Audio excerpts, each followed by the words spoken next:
Baik, Assalamualaikum dan salam sejahtera. Anda bersama saya Sandahya dan ini waktunya untuk cerita dari World Trade Center Kuala Lumpur. Tetapi sebelum itu, saya ada tetamu yang cukup istimewa hari ini dan juga wartawan kita di Johor. Tetapi apa perkara yang saya nak kongsikan untuk waktu ini adalah berkaitan dengan kenyataan ataupun berita yang mungkin berlegar di ruang maya ketika ini berkaitan dengan surat kebenaran daripada majikan kepada pekerja untuk pergi bekerja akan dihentikan berkuat kuasa 27 Januari ini adalah dimaklumkan ia adalah berhubung kait dengan sektor perniagaan di Sibu yang perlu memohon permit polis untuk perjalanan berkaitan dengan tugas semasa Perintah Kawalan Pergerakan ataupun PKP, dan sebenarnya keputusan itu dibuat Jawatan Kuasa Pengurusan Bencana bahagian Sibu selepas berbincang dengan Jawatan Kuasa Pengurusan di peringkat negeri, dan juga hasil perbincangan satu keputusan dibuat yang mana amalan semasa iaitu majikan mengeluarkan surat kebenaran kepada pekerja untuk pergi bekerja akan dihentikan berkuat kuasa 27 Januari ini. Dan pengurusan perkhidmatan penting dibenarkan beroperasi pada kadar 30% kapasiti semasa tempoh PKP, dan perniagaan-perniagaan ini perlu memohon permit polis untuk perjalanan berkaitan tugas bagi pihak pekerja mereka di mana-mana balai polis dalam bahagian Sibu. Dan matlamat peraturan ini ialah bagi memastikan pematuhan SOP dan juga membantu polis menguatkuasakan PKP selama 14 hari yang bermula sejak 16 Januari lepas. Dan bahagian Sibu yang meliputi daerah Sibu, Konowit dan Selangau melaksanakan PKP sejak 16 Januari lalu selepas peningkatan mendadak kes positif COVID-19. Dan itu kenyataan dan juga laporan berkaitan dengan berita tersebut. Baik, waktu ini kita nak melihat kepada cerita di sebalik apa yang berlaku, situasi dan juga keadaan ketika negara berdepan dengan pandemik COVID-19. Dalam masa yang sama, kesannya turut mempengaruhi perkara-perkara lain termasuk pendidikan dan sebagainya, PDPR, pengajaran dan juga pembelajaran di rumah. Cerita kali ini saya bawakan kepada anda seorang ibu dengan 8 orang anak. Cabaran PDPR yang dihadapi selepas baru-baru ini beliau pulih daripada COVID-19. Itu cerita Zaisha Shamira Abdul Syukur yang bersama saya menerusi Google Meet ketika ini. Assalamualaikum Zaisha. Waalaikumsalam. Ya, baik, terima kasih kerana bersama-sama dengan Eswar Awani waktu ini. Tetapi permulaannya kita nak cerita. Kita tahu seperti yang saya maklumkan tadi, Zaisha berusia 35 tahun, mempunyai 8 orang anak, tetapi dalam masa yang sama Zaisha baru sahaja pulih daripada jangkitan pandemik COVID-19. Apa cerita bagaimana Zaisha melalui perkara ini dalam tempoh itu? Ya, okey. Assalamualaikum warahmatullahi wabarakatuh. Terima kasih pihak Eswar Awani kerana sudi menjemput saya. Ya, saya baru saja pulih dari jangkitan COVID-19 lebih kurang dalam 1 minggu macam itulah. Baru discharge dari hospital dan alhamdulillah keadaan saya baik.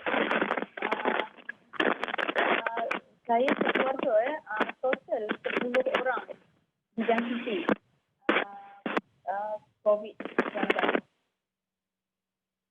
Dan juga kita ada sedikit masalah audio Zaisha ketika ini. Kalau mungkin boleh betulkan mikrofon dan sebagainya. Kita akan cerita lagi berkaitan dengan Zaisha Shamira ini.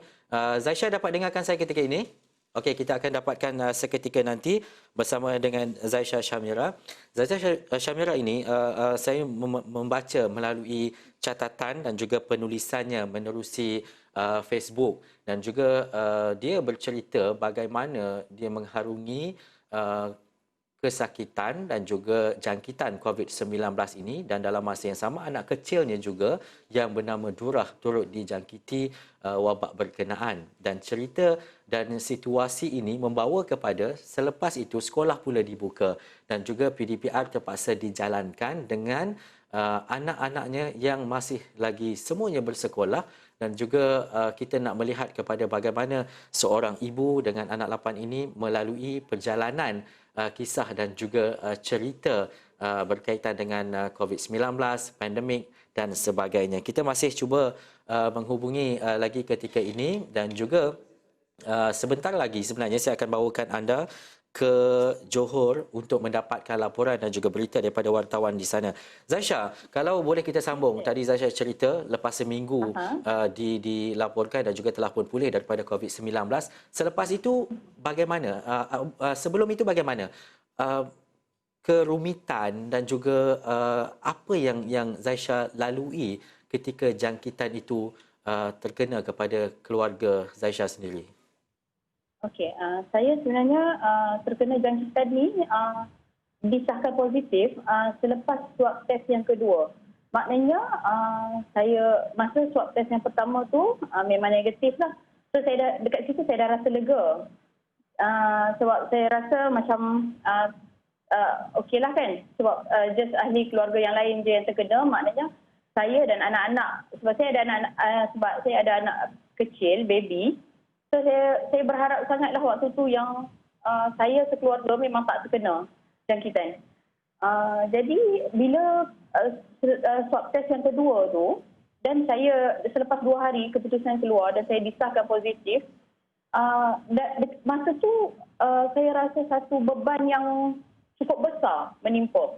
Sebab saya terpaksa selepas diberitahu saya kena ke pusat kuarantin, saya rasa satu beban sebabnya saya terpaksa tinggalkan anak saya yang 8 orang termasuk baby dan waktu tu baby saya juga bergejala tetapi keputusan swab test baby dan anak-anak lain belum keluar. Jadi waktu tu satu tekanan lah. Di samping tu tekanan daripada orang luar, kawan-kawan, jiran yang nak tahu apa keputusan sebab kami satu keluarga yang terlibat dengan swab test dengan ujian ni ramai 31 orang semuanya yang berjumpa dengan adik saya yang positif mula-mulalah. Jadi bila orang masyarakat tahu, maksud saya jiran tetangga, rakan terdekat tahu yang kami ni satu family yang besar terlibat, jadi mereka rasa macam terancam. Dekat situ timbul dia panik tau. Ini sebenarnya yang saya rasalah pendapat peribadi saya, pesakit COVID yang lain lalui. Bukan sekadar tekanan berdepan dengan penyakit yang kita belum pasti, kita belum tahu. Kalau macam kita demam selsema, demam batuk, demam biasa, at least kita tahu ada penawar. Tapi penyakit ni, wabak ni kita tak tahu. Kita tak pasti apa penawarnya, macam mana semua. Jadi bila kita dah tertekan dekat situ. Lepas tu bila masyarakat, bila jiran tetangga, bila rakan-rakan call, keep on telefon tanya macam mana keputusan. Itu sebenarnya satu cabaran yang memang cukup besar. Itu yang membuatkan kita lebih tertekan. Kita sendiri tak tahu keputusan swab test, tapi orang dah mula menekan dan orang dah mula bercerita, menyebarkan berita yang kami sekeluarga 31 orang positif COVID. Ya. Itu yang menimbulkan panik sebenarnya. Saya dapat apa yang Zaisha katakan. Panik itu terutamanya berkaitan dengan penyakit itu sendirilah. Tetapi bila adanya cerita dan juga orang bercakap berkaitan dengan perkara ini, ia akan lagi menambah panik berkenaan. Tetapi dalam situasi ketika dikuarantin dan juga mendapatkan rawatan, bagaimana Zaisha menguruskan keluarga dengan 8 orang anak dan juga suami yang mungkin berada di rumah dan juga ada ahli-ahli keluarga lain yang turut positif. Bagaimana cabaran ini ditempuh Zaisha sepanjang tempoh kuarantin dan juga rawatan itu? Okey, ceritanya macam ni. Saya dijangkiti, maksudnya saya dijangkiti ni daripada adik saya yang balik daripada Kuala Lumpur, dari zon merah. Masa tu dia sihat dan tak bergejala. Jadi dia balik ke rumah mak saya. Dan saya dapat tahu dari mak, adik saya mula bergejala selepas 2 hari dia balik dari Kuala Lumpur, balik bercuti Christmas. Jadi saya ambil keputusan untuk balik ke rumah mak saya bersendirianlah bersama suami. Anak-anak tinggal di rumah, tak ikut saya sebab saya dah mula rasa tak sedap hati lah. Jadi bila adik saya disahkan positif selepas swab test tu, saya dah mula rasa macam kita tertanya-tanya tau. Kita sama ada saya ni dah dijangkiti ke ataupun kuman tu dah ada dalam badan saya ke. Jadi saya bila kami dipanggil selepas adik saya dapat tahu dia positif, kami dipanggil oleh KKM untuk buat swab test dan cabaran bermula di situ. Sebab anak-anak saya tidak terlibat dengan swab test yang pertama tu lah, sebab mereka tak berjumpa direct dengan adik saya. Jadi saya dan suami selepas menjalani swab test, saya dan suami terpaksa berkurung di dalam bilik dan mengelaklah untuk berjumpa dengan anak-anak yang sama 8 orang tu, sebab saya rasa sebab kami dinasihatkan untuk tunggu dan kuarantin sendiri sehingga keputusan keluar. Masa itulah yang bermulanya cabaran apabila anak-anak mula ketuk pintu bilik, menangis. Kita dekat tapi jauh sebenarnya. Macam tu. Ya. Sebab kita tak boleh. Saya terpaksa kuatkan diri, menangis dan rasa macam terlalu down lah. Sebab anak-anak ialah kita satu rumah tapi kita tak boleh berjumpa. Dan selepas 3 hari, keputusan keluar negatif, baru kami berani jumpa dengan anak-anak. Tetapi malangnya, selepas 3 hari kami berkuarantin tu, ada adik-adik saya yang adik dan mak saya disahkan positif. Dan salah seorang adik yang positif tu telah pun datang dan tidur di rumah saya. Jadi dari dekat situ saya rasa macam beban yang datang tu bertubi-tubi. Saya sampaikan saya rasa macam saya dah tak tahu nak buat apa, dan ditambah pula dengan bila rumah saya disanitasi, KKM datang sanitasi rumah, jiran-jiran di sekitar kita ni dah mula panik dan mula bertanya di grup WhatsApp, dah mula bercerita benda yang tak betul, dan saya juga ada mendapat satu WhatsApp lah daripada salah seorang jiran di sini. Saya taklah menyalahkan dia sebab saya faham dia pun panik, dia pun takut kan. Tapi WhatsApp yang dihantar tu saya rasakan terlalu kejam lah untuk kami sekeluarga. Sebabnya dia cakap macam ni lah lebih kurang, Puan, kalau Puan dah tahu Puan sedang berkuarantin, saya nasihatkan Puan janganlah keluar.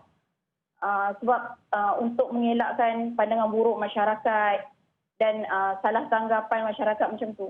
Jadi saya merasakan, saya dan suami lah merasakan seolah-olah kami ni dipandang sebagai sebagai penjenayah, sebagai orang yang bersalah. Sedangkan waktu itu kami sendiri memang sudah berkuarantin di rumah dan tak keluar beli barang, tak keluar ke mana-mana lah.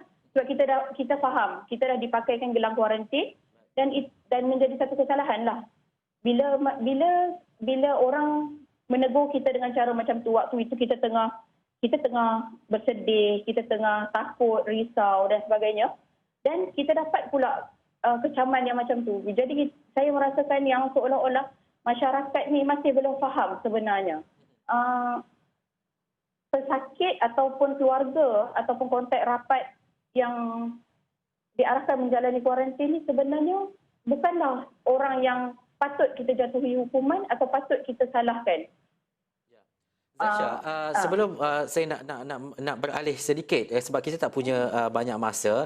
Selepas pulih dalam tempoh seminggu, satu lagi cabarannya adalah Zaisha dan juga suami terpaksa menguruskan anak-anak yang terpaksa melalui pembelajaran secara dalam talian di rumah. Bagaimana keadaan ini dapat diuruskan dengan baik oleh Zaisha dan juga suami sendiri dengan anak-anak yang masih kecil dan juga bersekolah ini? Ya, saya ada 6 orang anak lah yang bersekolah dan menjalani PDPR lah.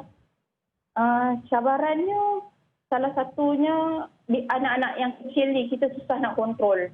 Dia bila kita nak gunakan pembelajaran atas talian ni, gunakan telefon, nak uruskan macam anak-anak tahun 1, tahun 2, nak uruskan pembelajaran secara video call dengan cikgu, dengan ustazah semua, mereka kurang memberi kerjasama dan saya sangat sedikitlah terkesan dengan benda ni. Samping tu, saya rasa cabaran yang besar sekali adalah kekurangan gadget lah, telefon, laptop yang terpaksa diorang kongsikan lah. Satu telefon, macam sekarang pun saya dah mula bekerja. Jadi hanya menggunakan telefon saya, ada masalah sedikit lah dari segi masa. Dan saya rasa, dan saya terpaksa melalui benda-benda ni, saya memang kena sangat lah. Kita pun faham semua melalui benda yang sama dan saya terpaksa bahagikan masa. Itulah maksudnya saya mengatur masa tu, saya selesaikan seorang demi seorang. Maksudnya mula saya buka WhatsApp tu dan saya selesaikan dulu kerja yang darjah 1. Lepas tu habis dia buat kerja baru saya uruskan yang darjah 2 pula. Macam itulah. Baik, terima kasih. Itu saja waktu yang kita ada, Zaisha Syamira. Tapi kalau nak rangkumkan cerita Zaisha ni mungkin panjang lagi ceritanya. Mungkin Betul, ada waktu dan juga ruang nanti kita akan bertanyakan dengan lebih lanjut. Itu cerita seorang penulis dan juga si rumah yang mempunyai 8 orang anak berdepan dengan pandemik COVID-19 dan juga keadaan dan juga situasi semasa ketika kita mengharungi PDPR dan juga sesi pembelajaran menerusi dalam talian di rumah. Terima kasih Zaisha Syamira. Kita nak berhenti rehat seketika. Kita kembali selepas ini.